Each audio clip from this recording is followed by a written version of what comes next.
11 p.m. on January the 31st, 2020, and the moment Britain officially left the EU with a bang.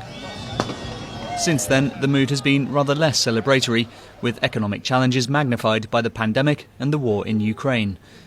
The borough of Thurrock had one of the strongest Brexit votes in the country at 72% in favour. Despite the difficulties, many remain optimistic that Brexit will deliver. I figure it's going to take 10 years and a new government to hopefully put it back, as we were. Yeah. So do you think it was a good choice? Yeah, I believe so, yeah. I think we'll get there eventually, but because we've had this virus for the last 3 years, hasn't helped matters. But once we got over that, I'm sure we'll start getting all the benefits. Off camera, there are those who say they now regret their vote to leave the EU.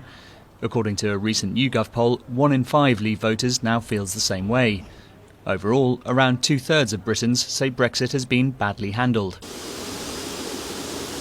In the neighbouring county of Kent, the transition hasn't been easy for this business, which used to export fruit and vegetable crisps to 6 EU countries.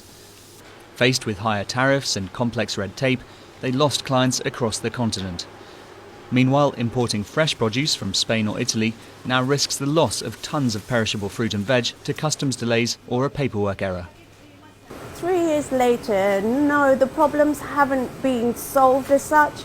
We've just resigned ourselves at the moment.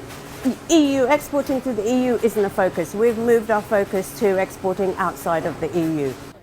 On the other side of the Thames estuary, Emily Vermont didn't expect Brexit to be a factor when she opened this climbing centre in 2021. But most of the specialist equipment is made in the EU, and some companies are now reluctant to deal with UK customs. So we first saw how Brexit could make things complicated for us when we tried to order our climbing holds. So all of the holds that you can see around us, the majority of those brands are based in Europe. And because of Brexit, there's a huge backlog now. So we would put in an order for climbing holds and it'll be 3 to 6 months before we see our climbing holds.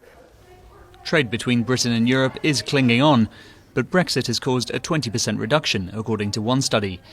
And while COVID and the war in Ukraine have caused significant short-term disruption, Brexit's effects will be lasting.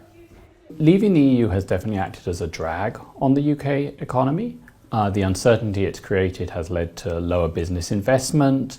The new trade barriers has made it harder for UK firms to trade with the EU. And overall, it's resulted in the UK economy growing more slowly than it otherwise would have. So overall, the UK is poorer now because of Brexit. 56% of Britons now say leaving was the wrong decision, but rejoining is not on the political agenda. Both the government and the opposition Labour Party want to move on from the Brexit debate and look to the future rather than the past.